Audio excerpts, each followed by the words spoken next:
रीतू, नैना, काजल अपने माँ और बापूजी के साथ एक गांव में रहती हैं। तीनों बहनों के माता पिता कुछ दिन पहले इस दुनिया से गुजर गए थे। एक दिन बड़ी बहन रीतू बोलती है, क्या करें, हमारे पास तो पैसे भी नहीं हैं। बापूजी काम करते और हमें खिलाते थे। अब बापूजी नहीं रहे तो अब हमारा खर्चा कौन करेगा। अरे यार, हम टेंशन क्यों ले रहे हैं। क्यों ना हम शादी करें और हम अपनी ससुरालों में चले जाएं। वहाँ पर तो घर बना बनाया मिलेगा और कमाने की और खाने की भी कोई टेंशन नहीं रहेगी। ये बात सुनकर छोटी बहन काजल बोलती है, नहीं दीदी, हम दूसरों के भरोसे क्यों रहें। हमारे हाथ पैर सलामत हैं, हम खुद ही करके खाएंगे और दूसरों का क्या भरोसा कब कौन निकाल दे। हम अपनी ही मेहनत करेंगे और आगे बढ़ेंगे। काजल से बड़ी बहन रीतू बोलती है, ओ काजल, नैना सही बोल रही है। कब तक हम खुद करेंगे और खाएंगे। हम अपनी ससुरालों में रहेंगे, वहाँ पे तो बैठ के खाना है, यहाँ पे तो मेहनत करनी पड़ेगी, ऐसी थोड़ी नहीं मिल जाएगा। अगर तुझे शादी नहीं करनी है तो मत कर, हम दोनों तो शादी करेंगे और यहाँ से जा रहे हैं। एक अच्छी सी नई ज़िंदगी जिएंगे। तू यहीं पड़ी है इस झोपड़ी में। कुछ दिन बाद रीतू और नैना अमीरजादों को फंसा लेती हैं और उनसे शादी कर लेती हैं। राज और अमन अमीर बाप की बिगड़ी औलाद थे। जब रीतू नैना शादी के बाद अपने ससुराल में जाती हैं, रीतू नैना घर को देखकर बहुत खुश होती हैं और बोलती हैं, अरे यार नैना, अपनी तो लॉटरी लग गई है। इतने बड़े घर में हम दोनों तो आराम करेंगे। कितना बड़ा घर है, पूरा राजमहल है, राजमहल। और यहाँ पे कितना अच्छा अच्छा खाना मिलेगा।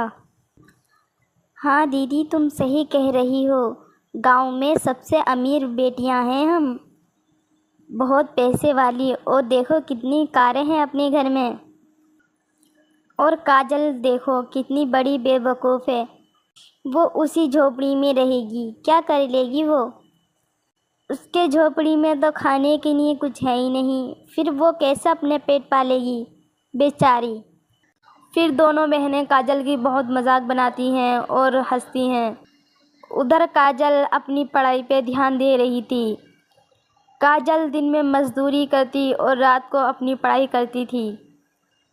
एक दिन काजल अपने कॉलेज जाती है। कॉलेज में उसके प्रिंसिपल बोलते हैं, काजल, तुमने स्कूल की फ़ीस जमा नहीं करी है।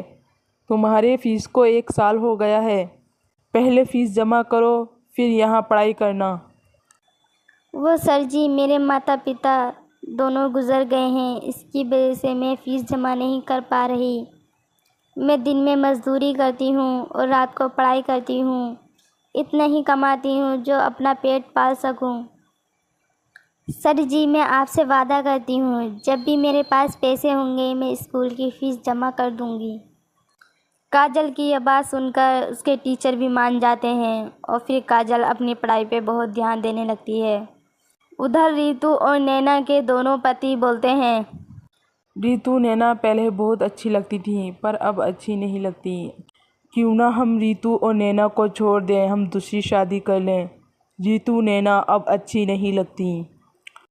अपने पास तो पैसा बहुत है, क्यों ना हम दूसरी लड़कियों से शादी कर लें।